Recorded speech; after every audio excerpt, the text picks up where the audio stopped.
மனைவி வந்து இந்த மாரி கோச்சிக்கலாம் மாட்டாங்களா? என்ன ரொமான்ஸ் சீன்ஸ் அதெல்லாம் அங்க அவங்களுக்கு ஜாஸ்தியா இருக்கு. பழகிருச்சு. வேணா அப்படி வச்சிருப்பான். இப்ப அவங்களுக்கே ஒரு வீட்லயே ஏன்னா ஜாயிண்ட் ஃபேமிலில. ஸோ எல்லாம் கேலி பண்ண, அ. இது பண்ண அப்படின்றம்போது அது வந்து அ ஜாயிண்ட் ஃபேமிலிங்கும்போது இன்னும் ஜாயிண்ட் அந்நியம். ஃபேமிலிலயே தான் இருக்கீங்களா சார்? இப்பயும் ஜாயிண்ட் ஃபேமிலி தான். ம். கிராமத்தில இப்போ வரைக்கும் ம். அ அ அண்ணன் ஒய்ஃப், தம்பி ஒய்ஃப் எல்லாமே அவங்க அவங்க ஃபேமிலி அப்படின்ற அந்த இது வந்து ஜாயிண்ட் ஃபேமிலியா நான் இங்கேருந்து ஷிஃப்ட் ஆகி அ மதுரைக்கு போயிட்டேன். என்னோட கிராமத்தில.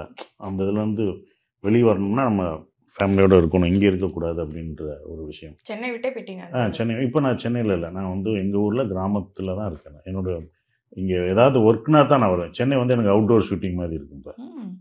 ஸோ எனக்கு ஷூட்டிங்னாலே வந்து அத சுத்தி தான் தஞ்சாவூர் இது அப்படின்னா முடிச்சுன்னா நான் வீட்டுக்கு போயிரலாம். அப்ப சென்னை எனக்கு ஒர்க் இருந்தா தான் சென்னைக்கு வருவேன். எனக்கு ரொம்ப நாள் 3 மாசம் கழிச்சு இப்படி தான் வருவேன் நான். கதை கேட்கறது, ஆஃபீஸ் எல்லாமே எனக்கு மதுரையில இருக்கனால, நான் அங்கேயே எல்லாமே